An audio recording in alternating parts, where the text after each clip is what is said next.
or welcome back to my channel. My name is Victoria and today we are going to be doing a recommendation video for Morally Grey Heroes. I have been in a serious dark romance, mafia, just like grittier romances recently. That has been my mood for like the last 2 months, honestly, and that is what I'm thriving on. And with those types of books, you get the best dark, morally gray, I would do anything for her, kill somebody, and that's nothing type of heroes. And I love them. I love them so much. They're amazing. So that is what we're going to be recommending in this video. I have quite a few to get through and I did not go around and gather my books because I literally just put all of my books back on my shelves yesterday. So I'm going to be putting pictures on the screen instead of these books. But yeah, that's what we're going to be doing, and I'm going to get right into the books because, like I said, there's quite a few. The first one that I have is Christian Harper from Twisted Lies by Anna Huang. This is the 4th book in the Twisted series, but honestly, you could read these books out of order. This is my second favorite in the series, I'm pretty sure, and I really, really love this one. It is a fake dating romance between the heroine, whose name I can't remember, who is a social media influencer, and I am very particular about books that feature characters who are on social media or who are influencers. I'm in that space. I make content. I wouldn't call myself an influencer necessarily. People get it wrong a lot. And I actually think that this one was done really well. I really liked this heroine. And basically, she is a huge influencer and she wants to hit 1 million. She's really in this stalemate where she's not growing anymore. And her friends basically are like, well, if you were in a relationship, couples get a lot of views. That is something that's really popular. And so she basically ends up fake dating Christian. Christian is a billionaire who owns this security company, and he also is, I believe, her landlord for her building, and they form this alliance, for lack of a better word, where he needs somebody to come to events with him and she needs somebody to pretend to be her boyfriend so that she can post content about it. And so they end up having a fake dating romance. I loved this. Christian is definitely morally gray. He does a ton that is outside the law in order to protect the people that he deems worthy and also his company, and he's just a badass, and I really, really loved him. This book was really good, and it totally gives Touch Her and Die vibes, which I feel like fits perfectly with Morally Grey Heroes. You tend to get that Touch Her and Die possessive hero with Morally Grey Heroes, and that's what Christian is, and this book was really good. So if you are interested in the Twisted series, this one's really good. The next one I have is, of course, an S.J. Tilly book, because the books that I've been obsessed with recently are S.J. Tilly and the Alliance series. So Dom was on my top books of 2023 video, but for this video, I'm going to be talking about King. So King is book 2 in the Alliance series, and I think that you could read this as a standalone, although I would highly recommend the whole series, but King you could read as a standalone. And this one is about the hero, whose name is King, who is part of this alliance, which is basically like a big mafia. So him and his friend Nero combined a bunch of different mafias to form the alliance, and then they are in charge of it. And so King is the co-leader of the alliance, and being a mafia leader, obviously you gotta go outside the law. You've got to be morally gray in order to keep your people in line, in order to make sure that people are listening to you and are doing what they say. So this book follows King and the heroine, whose name I of course can't remember. Who the hell remembers their characters' names? So the heroine in this one ends up seeing King kill somebody, and King is like, uh-oh, that's not gonna work, and so he ends up kidnapping her and taking her back to his house and forcing her to marry him in order for her to not be able to testify against him about him killing somebody. And they end up falling in love. And obviously, morally gray. He kills somebody. He kills a couple of people in this book, honestly. And there's a scene in this where they are like torturing somebody and the heroine gets like turned on from it. And obviously there's some serious morally gray situations going on in this book. Morally black. A little bit darker than morally gray. Morally dark gray. And this one I absolutely loved. Their romance is so good. The heroine in this one is plus sized and King is so serious, touch her and die. It is not in his plan to fall in love with this heroine. That is something that I love about S.J. Tilley's books. The heroes in these books are so possessive and they are very dominant men, but they do not, the heroines come in and like ruck up all their plans because they had these perfectly formulated plans. They knew what they were doing. They are on top of the world, and then their heroines come in and mess everything up and they fall so hard for them.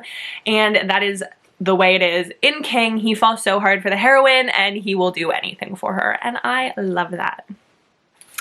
The next one that I have is Mikage from Stolen Heir by Sophie Lark. This is book 2 in the Brutal Birthright series, but again, this one could be read as a standalone. This one is about the heroine whose name is Nessa, I believe. I think that's right. I think that's right. And she is the daughter of the head of the Irish Mafia, and she is believed very much. Her family believes her to be this like perfect princess who's naive. She doesn't know a ton about the mafia, and that she is just doing her thing, and that she doesn't really know anything about what goes on with the mafia. And she is a ballerina, she's a dancer, and the hero, Miko, he is the new head of the Russian? I think they're Russian. They might be Polish. I don't know. He's the new head of this other mafia, and he blames the heroine's father, the head of the Irish mafia, for killing the former head. So the man that was the former head of the Polish/Russian, whatever mafia that Miko is part of, and he's pissed. And so in order to get retaliation for that death, he kidnaps Nessa and holds her captive at his house.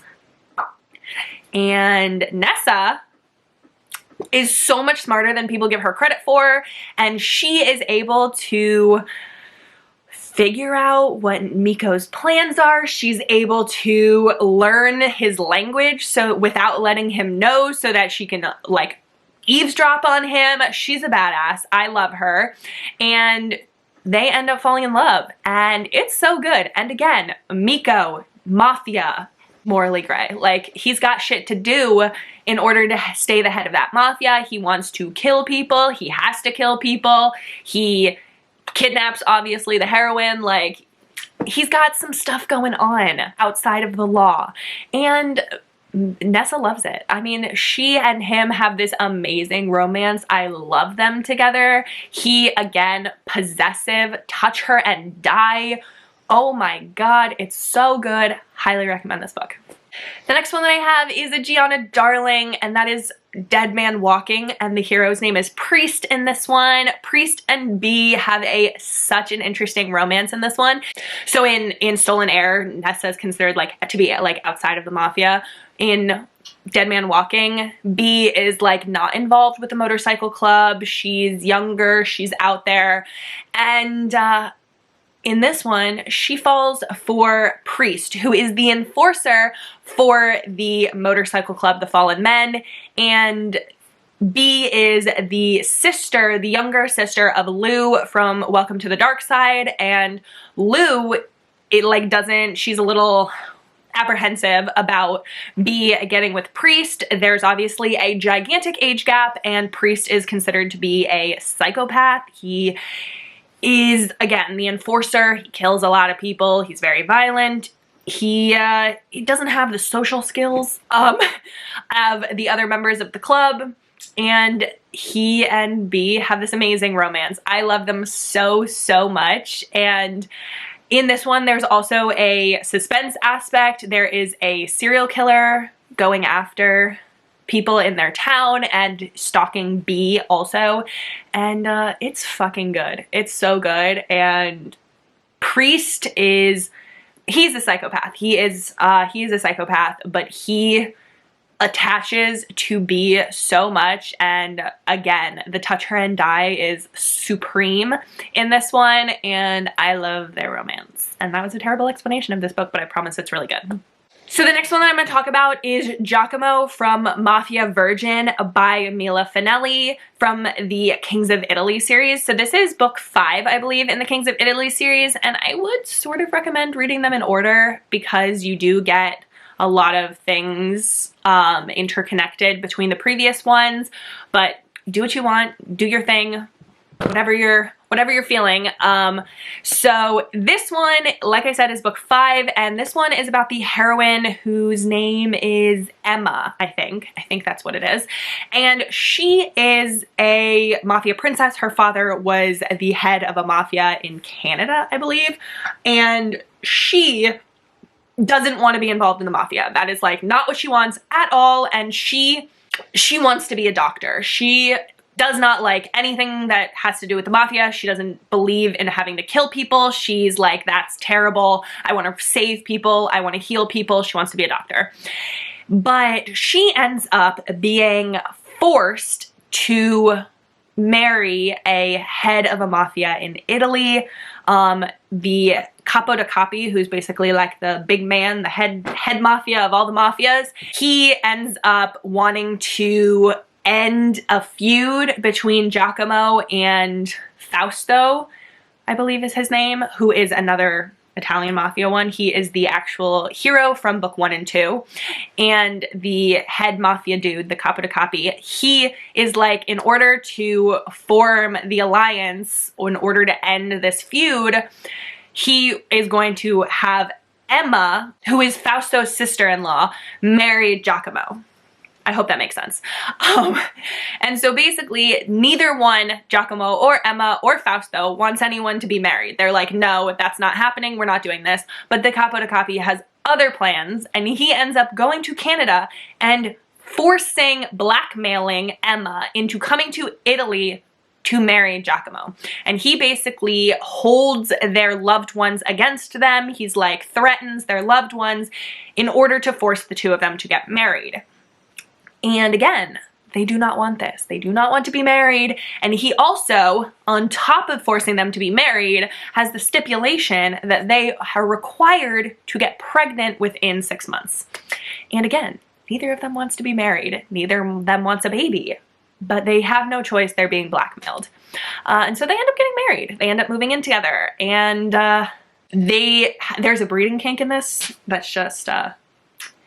it's spicy, it's steamy, there's some good spice scenes in this book, but Giacomo, head of a mafia, he is definitely morally gray. His father, he has dealing with some trauma. His father and his brother were horrible people, and he doesn't want to be like them, but he, again, is the mafia, and he has to be more aggressive in order to keep his place as the head of the mafia, in order to keep people respecting him. But this book was really good. I ended up really liking it. It's definitely a little chaotic and over the top, like some of Mila Finelli's other ones, but it's so addictive and fun, and I would recommend it. The next one that I have is Hades from Sinful Hearts by Jagger Cole. This series is another mafia. I'm sorry, like I said, I'm feeling the mafia recently, and mafia is where you get a lot of morally gray heroes. So, Sinful Hearts by Jagger Cole.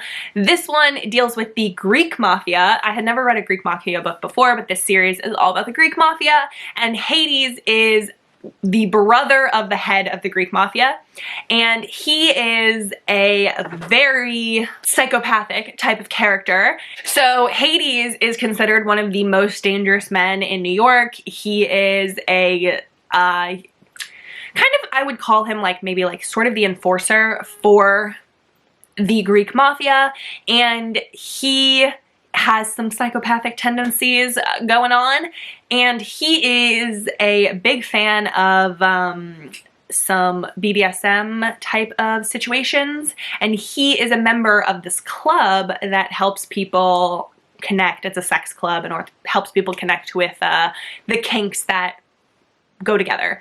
And he is at this sex club one night, and he ends up having a one-night stand with this girl, and they're wearing masks. The sex club, they always wear masks, so he is not sure who she is, but she knows who he is. So she is actually the lawyer for the Greek mafia. She is a lawyer. They know each other. Anyway, point of the story, they know each other, and she knows him, and she had her estranged father, who she does not like, is holding something against her, and she is not really a member of this sex club, but she goes there in order to meet somebody, in order to have sex, so that she can end up getting rid of the thing that her father, her estranged father, who she doesn't like, was holding against her, and she wants to entirely cut ties with her Bratva past her,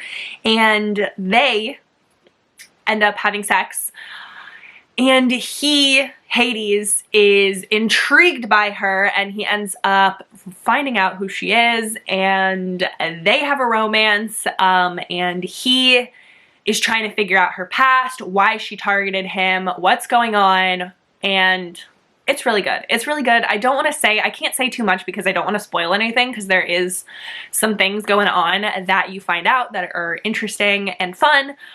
So I can't say a whole ton about it, but I promise it's really, really good. This series is really great. I need to read more from Jagger-Cole because I've only read this series, but it's really good. The next one that I have is Landon from God of Ruin by Rena Kent. So honestly, I could not do a Morally Grey Heroes video without including a Rena Kent character. I read Rena Kent since the last time I did a possessive, obsessive hero kind of video, and Rena Kent, her characters are morally black. They are above and beyond morally gray, and this one, Landon, is a true psychopath. So this is the Legacy of God series, and in this series you've got a couple of characters who are true psychopaths. They do not have feelings, and Landon is one of those people. And Landon ends up in this book having a romance with the heroine, who is the sister, younger sister of one of his biggest enemies. So the Legacy of God series takes place on an island in England. And on this island there are two colleges. There is this college that features a lot of British kids of the mafia and of high-powered people. And then there's another college on the same island that has kids who are American. In each of those colleges, there are these secret societies, or they're not so secret societies, and Landon is the head of one of them, and Nico is the head of another one. Landon and Nico absolutely hate each other. Full hate, not fans. And Nico has two younger sisters, Mia being one of them, and Mia and Landon end up having a romance in this book, and it's so good. Mia originally sets out to destroy Landon, but he ends up latching on to her, and he becomes obsessed with her. Landon is an artist. He's a sculpting prodigy, and he has lost some of his inspiration recently, and he ends up latching onto Mia as his muse for his art, and he goes crazy for her, and it's so good. I really liked this one because Mia is definitely she hits back. She is a badass, and she does not take shit from Landon, and I love that, and the way the two of them fall for each other is so good. And obviously this is super forbidden because Landon and Mia's brother hate each other, but it's really good. It's very dark, deals with some like darker sexual elements in this one as well, so if that's not your vibe, please make sure to check trigger warnings, but it is very good. I think that's the last one that I'm going to say for this video though. I don't want to overwhelm you, but I hope that you take those recommendations and find one that you like. For all of these books, because we are dealing with dark romances, please check trigger warnings. There are definitely trigger warnings in every single one of these books that I talked about. Comes with the territory with dark romance, but If you like dark romance, would highly recommend all of these books. So I hope that you find one that you like. But that's gonna be it for this video. So like this video if you liked it, subscribe, stick around, and leave me the devil emoji in the comments, the purple one with the horns. I think that would work for this video. But that's gonna be it, so I hope you have the absolute best day. Bye!